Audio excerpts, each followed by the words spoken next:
If you were to make a bullet point list of facts about Bayonetta 2 and show them to somebody, they'll probably think you were a bit nuts, or at least some weirdo that goes around showing people lists, so I probably wouldn't advise it. A Wii U exclusive sequel to a multi-format Platinum Games title featuring violent content and jointly published by Nintendo and Sega is absolute madness. Oh, and it's also one of the most exciting games you'll play this year. It's just one big anomaly, and it's bloody great. At its heart, this is a game of glorious excess, taking an already great first instalment and pushing it harder and literally faster than before. Admittedly, major changes to the gameplay are few and far between, but it's the refinement of practically every aspect of the original that ultimately makes the biggest difference. Following on from the first game, of course, the realms of Paradiso, Purgatorio and Inferno are once again in jeopardy, but before Bayonetta can worry about that, her fellow witch Xian's soul has been taken and held captive in the fiery depths of Inferno. With the help of allies old and new, Xian's soul must be saved before she is lost forever.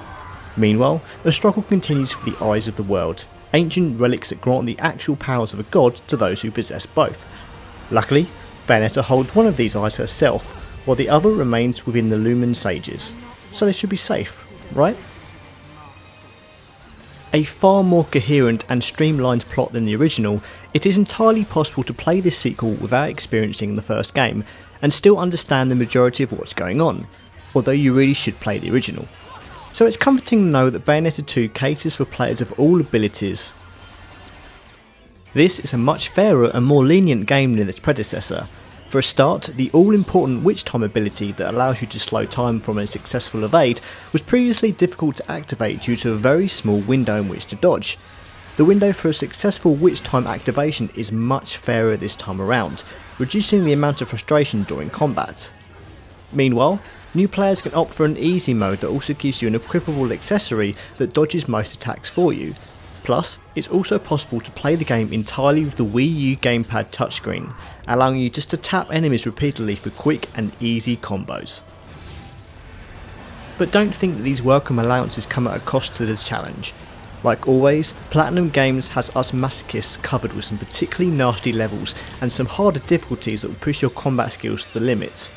There are even some non-story areas that I'm still struggling to finish on the easy difficulty. Seriously. While the basics are largely unchanged from the original, it doesn't take long to notice that combat is so much quicker than previous. With far more responsive controls, everything flows at an incredible speed that takes the action in much more exciting directions, while the easier execution of Witch Time ensures that the insanity is just a bit more manageable. The mechanics of Bayonetta are still there, from a multitude of deadly weapons that can be equipped with different limbs, to the relative simplicity of attacks, and it still feels great as you cartwheel around areas, spraying bullets and unleashing flurries of melee and long range attacks on foes.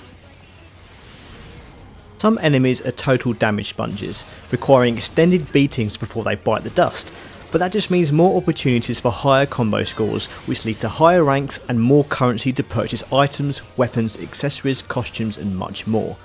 While the original game was quite stingy in giving you halos, this time it's much easier, meaning you can buy something cool after every other level.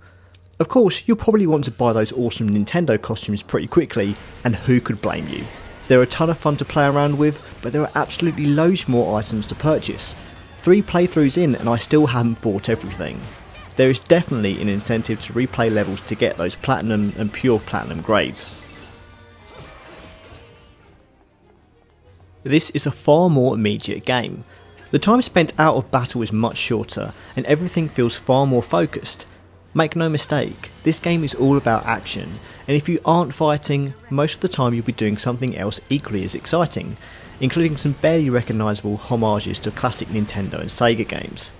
There are still well hidden items and areas to find, so exploration is still a small part of the game, but these interludes between verses are well paced breathers rather than filler.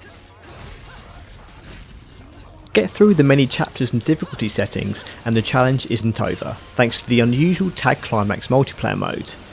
This online mode allows you and a partner to take on a selection of the main game's toughest battles, allowing you to bet halos on who can get a higher score. You can take those winnings back to the single player game and buy more items at Radan's shop. And while it would have been nice to play through the story mode with a friend, Being able to earn currency in multiplayer is reason enough to indulge in this nice additional mode.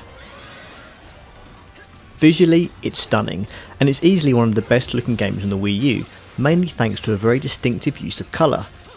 Leaving behind the washed out hues of the original, each area and battle is saturated in vibrant blues, reds, whites, golds and purples, and Bayonetta 2 looks incredibly beautiful for it. Each battle is as exciting to watch as it is to play, as the title character twirls around like a deadly dancer in a performance of high intensity violence. Plus, once more your fights will be backed by infectious tunes and massive orchestra led pieces, thanks to an absolutely massive soundtrack that never fails to impress. Outside of gameplay, presentation is a mixed bag, with some excellent in-game set pieces, as well as slightly underwhelming static cutscenes, all laced with a knowingly camp vocal delivery that reminds you that everything you're experiencing here is so gloriously over the top. Whether or not you approve the hypersexuality, Bayonetta is still a confident and strong protagonist, and this is a constant throughout, and the narrative reflects this. Intense, gorgeous and thrilling to play, this is Platinum's best game so far.